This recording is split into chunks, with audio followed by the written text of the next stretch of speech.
তো সেজেগুজে গেছি, photo session তো করতেই হবে। বাবাকে আবার ডাক দিলাম, কারণ বাবা মগ্ন হয়ে বিয়ে দেখছিলেন। তো এখানে আমরা সবাই বসে আছি, দেখতেই পাচ্ছেন। সবাই আসলে আমরা মানে বিয়েটাই খুব ভালো করে দেখছিলাম। দেবমাল্য খেয়াল করছিল না, ওকে আবার ডাকলাম আমি যে দেখ তোলা হচ্ছে। আর এই যে বিয়ের বাসর, কি সুন্দরভাবে ওরা তৈরি করেছিল, আমার দেখে এত ভালো লাগছিল, এত গর্ব হচ্ছিল। ওরা বিয়েতে বসার পরে বাবলুরা আমাদের খাওয়াতে নিয়ে গেল। অসম্ভব ভালো আয়োজন করেছিল, আমি তো মুগ্ধ হয়ে গেছি। এত ভালো খাবারের পদ, যদিও সেগুলোর ছবি তোলা হয়ে ওঠেনি, আমরা খাবার খাওয়াতেই এত মত্ত ছিলাম।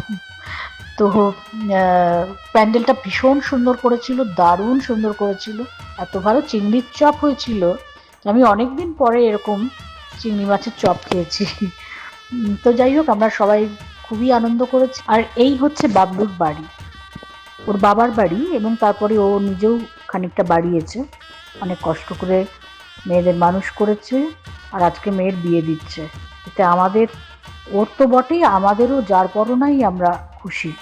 এই হচ্ছে বাবলুর বাড়ি। এখান থেকেই বাবলু গত 22 বছর ধরে আমার বাড়িতে আসে। আর ততক্ষণে আমাদের মোটামুটি খাওয়া দাওয়া হয়ে গেছে। খাওয়া দাওয়া সেরে তারপরে কিছুটা বিয়ে দেখলাম। এবার আমাদের বাড়ি যাবার পালা। আর ওই দেখুন, কনেও বিয়ে করতে বসে আমাদেরকে টাটা করছে, বিদায় জানাচ্ছে। মানে তখন বেশ রাত, কিন্তু অনেক রাত হয়ে গেছে, আমরা প্রায় রাত 1টা-1:30টায় বাড়ি এসে পৌঁছেছি। এবার সুমনা উঠে দাঁড়ালো বিয়ের জন্য, তারপরে তো এক দফা ফটো সেশন হলো সবাই মিলে। এই হচ্ছে বাবলু, রানী একেবারে ছোট্টবেলা থেকে বাবলুর কাছে। আর এই হচ্ছে প্রদীপ এবং তার পরিবার। প্রদীপ আমার আর এক সারথি, আর একটা গাড়ির সারথি। ওরা ফুল পরিবার নিয়ে এসেছিল, খুব ভালো লেগেছে। আর এই হলো একটা মিনি ব্লগ, কেমন লাগলো সেটা জানাবেন। ছোট্ট, কারণ এটা আমার কাছে ভীষণ স্পেশাল। বাবলু আসলে আমাদের বাড়ির সব কিছু, ও একজন ভীষণ স্পেশাল পার্সন আমাদের কাছে।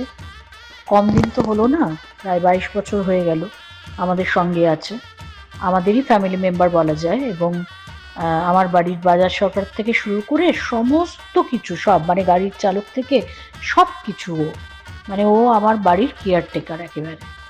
এবং আমার ভাইও বলা যেতে পারে, মানে এতটাই আমরা ওকে ভালোবাসি। তার মেয়ে সুমনার, বড় মেয়ে সুমনার বিয়ে মানে আমার নিজের মেয়েরই বিয়ে প্রায় বলতে গেলে। আমরা সবাই মিলে আমরা আশীর্বাদ, আমাদের প্রাণ ভরা আশীর্বাদ থাকলো সুমনা এবং বিশ্বজিতের জন্য। সিঁদুর দানের পরে মেয়েদের কত সুন্দর লাগে না? সুমনাকেও ভীষণ মিষ্টি লাগছিল দেখতে।